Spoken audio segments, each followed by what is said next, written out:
கிறிஸ்துவுக்குள் பிரியமானவர்களே, வெளிப்படுத்தின விசேஷம் 6ஆம் அதிகாரத்தின் தியான பகுதிக்காக உங்களை அன்புடன் அழைக்கிறேன். 7 முத்திரைகள், 7 குதிரைகள், 7 செய்திகள், அதோடு கூட 7 எக்காலங்கள் என்று ஒவ்வொரு 7 7 என்ற எண்ணிக்கைக்குரியவைகளை நாம் வாசிக்கலாம். இது தேவனுடைய பரிபூர்ண ஆளுமை தன்மையை வெளிப்படுத்துகிறது. பிரியமானவர்களே, நாம் முக்கியமான சில கருத்துக்களை ஆழமாய் வைத்து நாம் படிக்க வேண்டும். நாம் இன்று இந்த வேத புத்தகத்தை வாசித்து கொண்டிருக்கும் நாளானது 2026. இந்த வேத புத்தகம் 1ஆம் நூற்றாண்டிலே எழுதப்பட்டது. அதாவது 2000ஆம் ஆண்டுகள் வரைக்கும் இந்த புத்தகத்தை நாம் பயன்படுத்தி கொண்டு இருக்கிறோம் என்று நாம் புரிந்து கொள்ள வேண்டும். முதல் நூற்றாண்டிலே யோவானுக்கு தேவன் தரிசனம் தருகிறார். முதல் திருச்சபை ஆரம்பிக்கப்பட்டது. உலகளாவிய கிறிஸ்து சபையானது சுவிசேஷமாக அநேக சீஷர்கள் மூலமாக பிரசங்கிக்கப்பட்டு வருகிறது. உலகளாவிய திருச்சபை உருவாகி கொண்டிருக்கிறது. அந்த முதல் நூற்றாண்டுக்கு அப்புறமாக நடக்கவிருக்கிற சகல நிகழ்வுகளையும் உள்ளடக்கியது தான் இந்த வெளிப்படுத்தின விசேஷம். இன்று நாம் இதை வாசிப்பதனாலே இனிமேல் நடப்பது போல என்று நாம் கற்பனை செய்து கொள்ளக்கூடாது. நாம் முதலாவது இதை குறித்தான ஒரு விளக்க குறிப்பு கொடுக்கும் போதே வெளிப்படுத்தப்படுகிறது, வெளிப்படுத்துவதற்கான காரணம் என்ன, எப்படியெல்லாம் வெளிப்படுத்தப்பட்டது என்பதை ஒட்டுமொத்த வாழ்வியலையும், ஒட்டுமொத்த மனித இயலையும், ஒட்டுமொத்த ஆன்மீக இயலையும், இன்னும் சொல்லப்போனால் பரலோகத்தை குறித்த, பூமியை குறித்த, பாதாளத்தை குறித்த ஒட்டுமொத்த கருத்தையும் உள்ளடக்கியதாக காணப்படுகிறது. பிரத்யேகமாக மூல கருத்தாக இனிமேல் நடப்பவைகள் என்று சொல்லும்போது இயேசு கிறிஸ்து உயிர் தெழுந்த பின்பு சபை உருவான பின்பு என்று இது படிப்படியாக நகர்ந்து வருவதை நீங்கள் பார்க்கலாம். அதனால் இந்த வெளிப்படுத்துகிற விசேஷத்தை நாம் படிக்கும்போது 2000 ஆண்டுகளுக்கு முன்பாக அந்த 2000 ஆண்டுகள் வரைக்கும் நடந்த சகலவித வரலாற்று பின்னணிகளையும் இந்த புத்தகம் விவரிக்கிறது. அதாவது எடுத்துக்காட்டாக அடைமொழியாக சைனாலஜி, அடையாள குறிப்புகளாக சொல்லப்பட்டிருக்கிறது. இது இங்கே மட்டும்தான் சொல்லப்பட்டிருக்கிறது என்று நினைக்கக்கூடாது. ஆண்டவர் ஆதி முதற்கொண்டே தமது கிரியைகளை மனிதர்கள் மத்தியிலே வெளிப்படுத்தி கொண்டே வருகிறார். அதை ஒரு சாரம்சமாக தானியேலிலும் சகரியாவிலும், நாம் இன்னும் மல்கியாவின் புத்தகம், இப்படி ஒவ்வொரு புத்தகங்களை படிக்கும் போதும் தேவனுடைய ஒட்டுமொத்த கருத்தையும் வெளிப்படுத்துகிறதாக காணப்படும். இப்படிப்பட்ட தரிசனங்கள் யெஷாயா, எசேக்கியேல் இப்படிப்பட்ட புத்தகங்களிலும் நாம் வாசித்து பார்க்கிறோம். 1ஆம் நூற்றாண்டுக்கு பிறகு ஏழ்கைகள், வர்த்தகம் மற்றும் கலாச்சாரத்தை மறுவரை செய்த பிரம்மாண்டமான பேரரசுகள் தோன்றின. மத இயக்கங்கள் தோன்றின. தொடர்ச்சியான வித்தியாசமான ஆளுமை தன்மை நிறைந்த ஆட்சியாளர்கள் உலகம் அனைத்தையும் அதிகாரமாக கைப்பற்றி இருந்தது. கிறிஸ்தவத்தின் விரிவாக்கம் 2ஆம் நூற்றாண்டு முதல் 4ஆம் நூற்றாண்டு வரை கிட்டத்தட்ட 400 ஆண்டுகள் வரைக்கும் வளர்ந்தது. இதை நாம் கிபி 1ஆம் நூற்றாண்டிலிருந்து தோன்றிய இந்த கிறிஸ்தவ இயக்கமானது 4ஆம் நூற்றாண்டு வரைக்கும் அது பறந்து விரிவதற்கு மிக முக்கியமான ஒரு பேரரசு கான்ஸ்டன்டைன் என்று சொல்லக்கூடிய ரோமானிய பேரரசால் இது உருவாக்கம் பெற்றது. அதன் பின்பு நீங்கள் பார்ப்பீர்களானால் 7ஆம் நூற்றாண்டிலிருந்து 13ஆம் நூற்றாண்டு வரைக்கும் இஸ்லாமியர்களின் கலிப்பாக்களுடைய காலமாக இருந்தது. இவர்கள் உலகளாவிய ஒரு ஆளுகையை அவர்கள் செய்தார்கள் என்றும் நீங்கள் பார்க்கலாம். 13ஆம் நூற்றாண்டிலிருந்து 14ஆம் நூற்றாண்டு வரைக்கும் 1300லிருந்து 1400 வரைக்கும் மங்கோலிய பேரரசின் ஆதிக்கமாக இருந்தது. இது கிழக்கு ஐரோப்பியாவிலிருந்து ஜப்பான் கடல் வரைக்கும் பரவி இருந்த மனித வரலாற்றில் மிகப்பெரிய தொடர்ச்சியான நில பேரரசை நிறுவியது. இதை நீங்கள் இன்னும் ஆழமாக படிக்க வேண்டும் என்று சொன்னால் நான் சொல்லுகிற அந்த பேரரசின் தலைப்பின் கீழாக கூகுளில் நீங்கள் அதை சர்ச் பண்ணி படிக்கலாம்.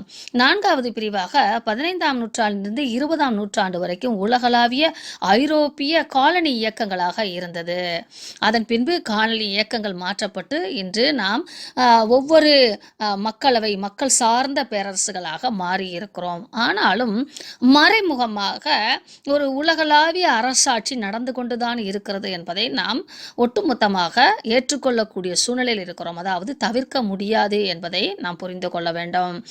20ஆம் நூற்றாண்டில் இருந்து, அதாவது 1900க்கு அப்புறம் 20ஆம் நூற்றாண்டுகளில் இருந்து இப்பொழுது நாம் வாழ்ந்து கொண்டிருக்கிற இந்த நூற்றாண்டு வரைக்கும் காலனித்துவ நீக்கம், அதாவது காலனினா பிரிட்டிஷ் காலனி எல்லாம் படிச்சிருப்போம் இல்லையா, அந்த மாதிரி அதனுடைய நீக்கங்கள் நீங்கி மக்கள் இயக்கமாக, மக்கள் ஆட்சியாக உருவெடுத்திருக்கிறது. இந்த காலகட்டம் வரைக்கும் இந்த வேத புத்தகமானது இந்த வெளிப்படுத்துகிற விசேஷமானது விளக்கப்படுத்துகிறது என்பதை நீங்கள் புரிந்து படிக்க வேண்டும். 2000 ஆண்டுகள் கடந்து வந்த இந்த திருச்சபையின் அதே வேளையில் பூமியிலே, அரசவையிலே, மனிதாபிமானத்திலே, இன்னும் ஆன்மீகத்திலே எப்படிப்பட்ட மாற்றங்கள் எல்லாம் உள்ளடக்கி இருக்கிறது என்பதை நீங்கள் புரிந்து கொள்ள வேண்டும். இந்த அரசாட்சியானது இயேசு கிறிஸ்துவானுடைய 2ஆம் வருகை மட்டும் கடந்து கொண்டிருக்கிறது. நீங்களும் நானும் மிடில் பகுதியிலே இருக்கிறோம் என்று நாம் புரிந்து கொள்ள வேண்டும். இதற்கு முன்பாக என்ன நடந்தது என்று ஆராய்ச்சி செய்வதிலே மிகவும் முனைப்போடு அநேகர் செயல்படுகிறார்கள். அது ஒரு பக்கம் இருக்க, அது மிகவும் தேவையானது என்று சொல்ல முடியாது. ஒரு புரிதலுக்காக இப்படியெல்லாம் நடந்திருக்கிறதா, தேவனுடைய சர்வ வல்லமை இவைகளெல்லாம் நிலைப்படுத்துகிறதா, வெளிப்படுத்துகிறதா என்று புரிந்து கொள்ளலாம். ஆனால் இனி நடக்க போறவைகள் என் வாழ்விலே, இந்த மனிதர்களின் இனி நடக்க போக வேண்டிய சம்பவங்களுக்கு என்னை ஆயத்தப்படுத்துவது தான் மிக முக்கியமானது. அதாவது நான் 10ஆம் வகுப்பு எழுதியிருக்கிறேன், ஃபெயில் ஆகிட்டேன் அப்படின்றதுனால ஏன் ஃபெயில் ஆனேன், எதற்கு ஃபெயில் ஆனேன், நான் 9ல் ஏன் படிக்கல, நான் 8ல் ஏன் படிக்கல, நான் 6ல் ஏன் படிக்கல அப்படின்னு பின்னோக்கி பார்க்கிறது ஒரு விதையான அலசல் நல்லது தான். ஆனால் அந்த நல்லது இனி நான் இந்த தவறை செய்யக்கூடாது, இனி நான் இந்த என்னுடைய நோக்கங்கள் இப்படிப்பட்டதாக இருக்க வேண்டும் என்று சொல்லக்கூடிய ஒரு வரையறையை, ஒரு உந்துதலை, ஒரு நோக்கத்தை அது பிரதிபலிக்கக்கூடியதாக இருக்க வேண்டும். அப்படித்தான் இந்த புத்தகத்தை நாம் படிக்க வேண்டும். அநேகர் முற்காலங்களிலே அந்த பேரரசில் இப்படி நடந்தது, இந்த ராஜா இப்படி பண்ணினார், இந்த ஐரோப்பிய கண்டம் இப்படி பண்ணது என்று சொல்லி அதிலே ஆழமாய் படித்துவிட்டு நம்மை நாம் ஆயத்தமாக்கக்கூடிய அந்த காரியத்திலே நாம் தொய்வாய் இருந்து விடுகிறோம். ஆதலால் தேவனுடைய ராஜ்யத்திலே பிரவேசிப்பதற்கு நமக்கு வாய்ப்பு இல்லாமல் போகும். ஏன் இப்படி சொல்லுகிறேன் என்றால், என்னுடைய மரணம் குறுகிய காலத்திலே நடக்கும். நமது மரணம், மனிதர்கள் நாம் இப்பொழுது வாழ்ந்து கொண்டிருக்கிற சமகாலத்து மனிதர்கள் 100 வயதுக்குள்ளாக தான் நம்மால் வாழ முடியும். ஆதலால் என்னுடைய வாழ்வும் உட்பட்டதுதான் இந்த கடைசி காலம். கடைசி காலம் என்று ஒட்டுமொத்த மனித இயலின் முடிவு காலம்தான் என்னுடைய காலம் என்று நாம் நினைக்காமல், என்னுடைய காலம் கடைசி காலமாக இப்பொழுது இருப்பதினாலே, இன்றைய காலம் கடைசி காலமாக, இன்றைய நாள் எனக்கு கடைசி நாளாக இருப்பது போல நாம் எண்ணி நம்மை நாம் சரியான ஒழுங்கு வரையறைக்குள்ளாக, தேவனுடைய ஆளுகைக்குள்ளாக, தேவனுடைய தயவையும் அன்பையும் இரக்கத்தையும் மன்னிப்பையும் பெற்றுக்கொள்வர்களாக வாழ்வதற்கு நாம் மிக கவனமாக இருக்க வேண்டும். இந்த கண்ணோட்டத்திலே நீங்கள் இதை படிப்பீர்களானால் நீங்கள் ரொம்ப வார்த்தைக்கு வார்த்தை இவைகளை தேடி அலசி இதற்கு அர்த்தங்கள் என்னவென்று நீங்கள் போராட தேவையில்லை.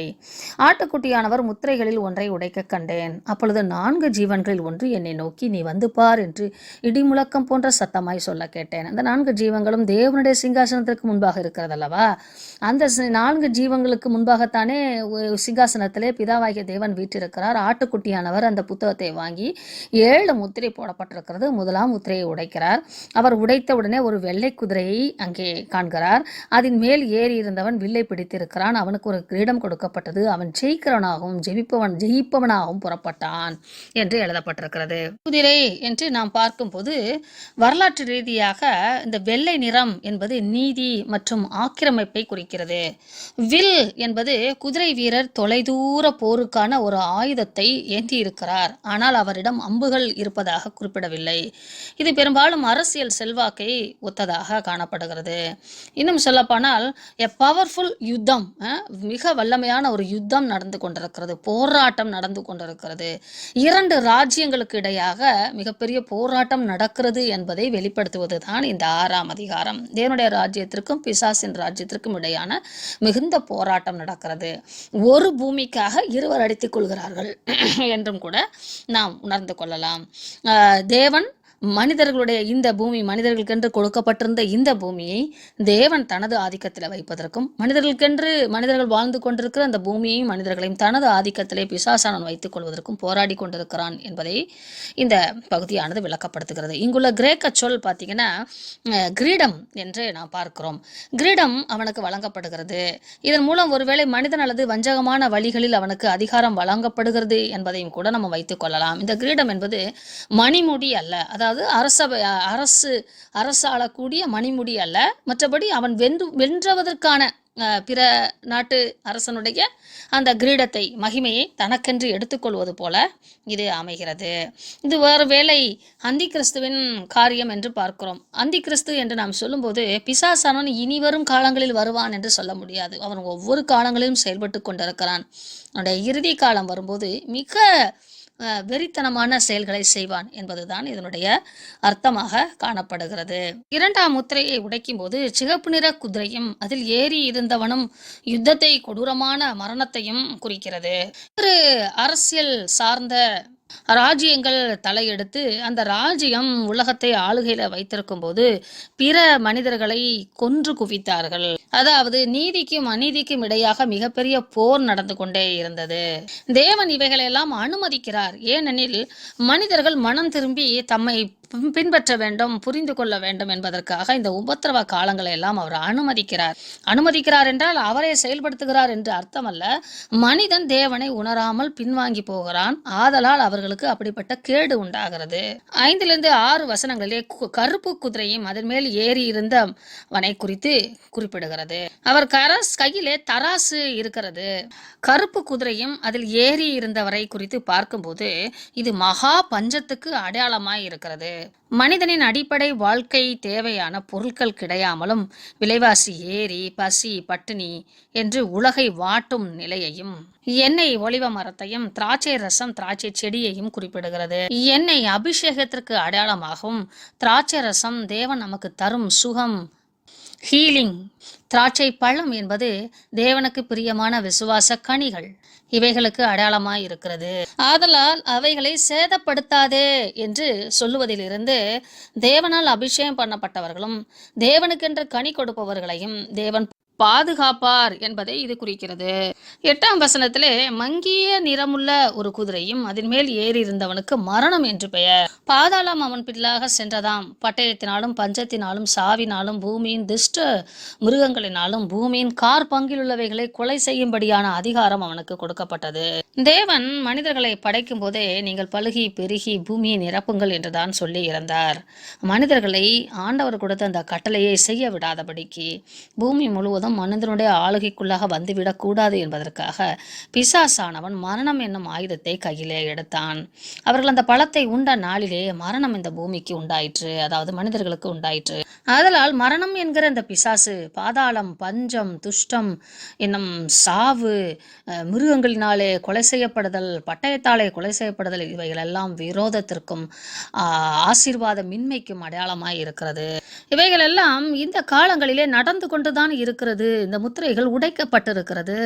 9ஆம் வசனத்திலே 5ஆம் முத்திரையை உடைத்த போது தேவ வசனத்தின் நிமித்தம் தாங்கள் கொடுத்த சாட்சி நிமித்தம் கொல்லப்பட்டவருடைய ஆத்துமாக்களை பலிபீடத்தின் கீழே கண்டேன்.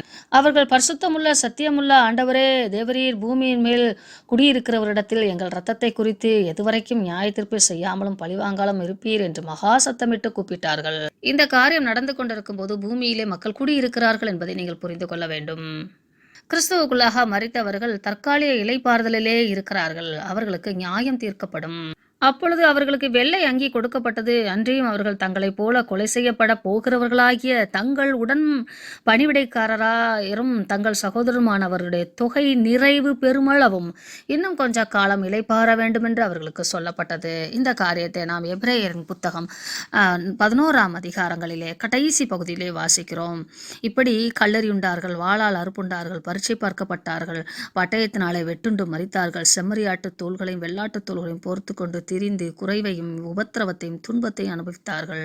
உலகம் அவர்களுக்கு பாத்திரமாய் இருக்கவில்லை என்றெல்லாம் சொல்லிவிட்டு கடைசியாக நீங்கள் வாசிக்கப்படும் போது அவர்கள் நம்மை அல்லாமல் புகழனாராகாதபடிக்கு விசேஷித்த நன்மையானது ஒன்றை தேவன் நமக்கென்று முன்னதாக நியமித்திருக்கிறார், அவங்க நமக்காக காத்து கொண்டிருக்கிறார்கள் என்று சொல்லி வாசிக்கிறோம்.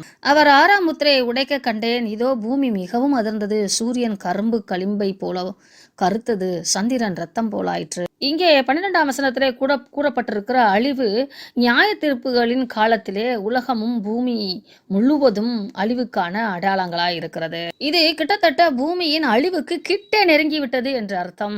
7வது முத்திரை உடைக்கப்பட வேண்டும் என்பதை நாம் புரிந்து கொள்ள வேண்டும். சூரியனுக்கு அருகே செல்ல செல்ல செல்ல செல்ல எந்த அளவுக்கு வெப்பம் நமக்கு கூடுமோ அந்த மாதிரி இந்த ஒவ்வொரு முத்திரையினுடைய நிகழ்வுகளும் நடக்க நடக்க தேவனுடைய 2ஆம் வருகையின் அந்த அழிவின் காலம் மிக நெருக்கமாய் இருக்கும். அது நம்மை காலங்களிலே நெருக்க நெருக்க உபத்திரவங்களிலும் அதிக நெருக்கமாயிருக்கும். அதைத்தான் நாம் 14 17 வரை வாசிக்கிறோம். வானம் சுருட்டப்பட்ட புத்தகம் போலாகி விலகி போயிற்று என்றால் மேகம் நம்மை மறைத்து கொண்டிருக்கிறதல்லவா, அந்த மேகம் வெண்கலம் போல மாறிவிடுமா. அதை நாம் பழைய ஏற்பாட்டு மற்றும் தீர்க்க தரிசன காரியங்கள் எல்லாவற்றிலும் வாசிக்கிறோம். வெண்கலத்திலே ஒளிப்பட்டு நம்மை பிரதிபலித்து வரும்போது நம்ம கண்களை பறிக்கும், நமது உடம்பை சூடாக்கும். மலைகள் தீவுகள் யாவும் தங்கள் இடங்களை விட்டு அகன்று போகும் என்றால் ஒன்று கடலின் ஆழத்திலே மூழ்கிவிடும் அல்லது கடல் வற்றி போய்விடும். ஆதலால் மரஞ்செடி கொடிகள் இல்லாமல் போய்விடும். மனிதனுடைய வாழ்வியல்கள் மிகவும் மோசமான நிலையிலே இருப்பதினாலே மலைகளை அவன் பெயர்த்து வேறொரு இடங்களிலே மலைகளாக்கி விடுவான். வானலாவிய உயர்ந்த கட்டடங்களை கட்டி கொண்டிருக்கிறான் அல்லவா. இறுதியாக இடம், பூமியின் ஒழுங்கும் அதனுடைய அமைப்பும் இடம் மாறி போகும்போது அது ராஜாவாயிருந்தாலும் பெரியோர்கள், ஐஸ்வர்யவான்கள், சேனை தலைவர்கள், பலவான்கள், அடிமைகள் யாராயிருந்தாலும் அவர்கள் ஓடி ஒளிந்து கொள்வதற்காக நிழலுக்காக அலைவார்களாம். இது ஆன்மீக பிரகாரங்களிலும் மன உளைச்சலை வெளிப்படுத்தக்கூடிய வசனமாக காணப்படுகிறது. சரீரம் மாத்திரமல்ல, ஆன்மாவும் துவண்டு போகக்கூடிய காலம் அது. அப்பொழுதுதான் அவர்களுக்கு புரியும், ஆட்டுக்குட்டியானவரை இயேசு கிறிஸ்துவானவரை நாம் ஏற்றுக்கொள்ள மறுத்தோம், ஆதலால் அவருடைய கோபம் இப்பொழுது பற்றி எறியும் நேரம். அவர் அன்புள்ளவராக சாந்தமுள்ளவரான மத்தியிலே வந்தார். இப்பொழுது அவர் கோபமுள்ளவராக ராஜாதி ராஜாவாக நீதியை நிலைநாட்டுகிறவராக இருக்கிறார் என்று சொல்லி பயந்து ஒளிந்து கொள்ள தேடுவார்களாம். மகாநாள் வந்தது, அவர் இன்னும் வரவில்லை, மகாநாள் வரவில்லை, ஆனால் கிட்டே நெருங்கி விட்டார்கள், ஆதலால் வந்துவிட்டது என்று பதறுகிறார்கள். நாள் என்று சொல்லும் போது 24 மணி நேரத்தை நாம் நினைக்க கூடாது. அந்த குறிப்பிட்ட காலகட்டம் தேவன் எவ்வளவாய் பாவத்தையும் ஒழுக்கக்கேட்டையும் துன்மார்க்கத்தையும் அருவருக்கிறார் என்பதை கண்டு இதை வாசிக்கும் வாசகர்களாகிய நாம் ஆட்டுக்குட்டியானவருடைய கோபத்தை குறித்து எச்சரிக்கையாய் இருக்க வேண்டும்.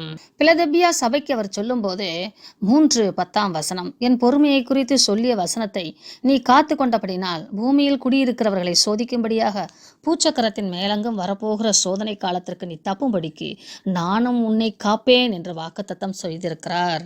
ஆகையால் நாம் இந்த வாக்குத்தத்தத்துக்கு உரியவர்களாக வாழ்வதற்கு நாம் பிரயாசப்படுவோமாக. ஆமென்.